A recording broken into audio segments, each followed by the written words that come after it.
you're hoping that maybe players that don't play as much, that are depth guys or have some extra responsibility, that will jump on it, right? And that didn't happen early, so that's kind of okay. We're relying on our top guys again, and you need your top players to win, but some nights you need different people sort of chipping in, and that's what you hope for when guys are out.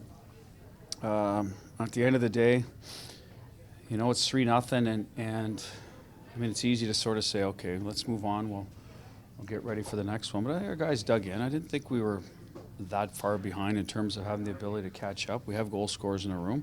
We know they have young goaltenders that you never know.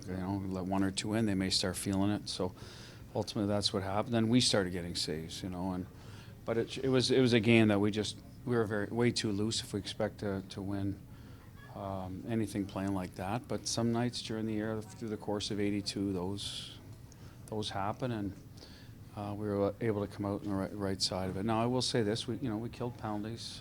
Our power play got us a big goal.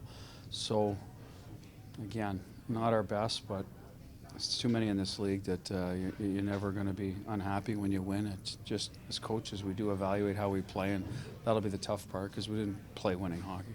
How much easier is it for the skaters to dig in when the goaltender's doing that on the other side? Yeah, I mean, listen, you get saves, it gives you juice, right? Especially when you've been loose with the puck or you missed assignments. So if they're all going in, and they went in early, so that's where a team can sort of, if they're fragile, go the other way. But we're not. We have good leadership in there, and we know that if we get the ice tilted back in our direction, we will have a chance and get to your game, and that's kind of what happened. Jack Eichel and Ivan Barbashev, they've built the chemistry for a while now. Has it seemed on another level here? Yeah, it has. Like some of those plays were you kind of knew where he was before you looked, right? I think on both goals. So good for them. I mean, they have been together a while. We needed it tonight. You take a Carly out, you take Petro. These are guys that impact the game. We missed Mark Stone for a long time. He's a guy another driver of a line. Even a guy like Olesen, scored early and getting closer. But at the end of the day, it's up to someone to pick up the slack, and those two certainly do. I think it's Sammy. You've got Aiden. You said goalie's kind of getting going this time of year. Aiden's improved his play, and then Sammy, his last two starts, especially the second and third tonight. Yeah, it was two different games, I think, for him. I was concerned early that, and the puck play too, right? They weren't on the same page with our D, and it leads to chances against and gives them a lot of momentum, and you're kind of like it, it's sloppy, right? And Nides, I'll say this, we haven't practiced much because of our schedule, because of our manpower. We've had some injuries. And these are the games where it shows. So I'm looking at it. You said get inside the mind of a coach. I'm like, okay, we're gonna get in again at 2 a.m.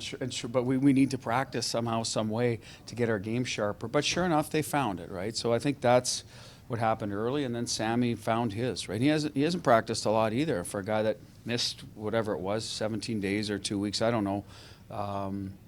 You have to account for some of that, and that's what I think happened early on. And so that's the tough part about the schedule now is you play Wednesday, you fly back, you got Friday, Saturday. So again, like the practice time has to come on game days. Well, I mean, you've been there. You can't empty your tank at 11 in the morning when you play at 7 at night. So it's just a tough time to get your game in order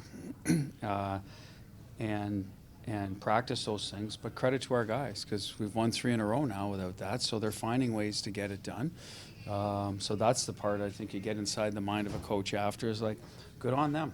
Good on them. They a lot of winners in that room, and they're finding ways to sort of get to the finish line. What was going through your mind in the power play in overtime? Were you pretty confident you'd be able to get through it? What was going through my mind is they scored in overtime the other night, a similar play, and they ran the pick play again. So we're screaming at the refs like, we warned them that this is going to probably happen, and we got the save. So.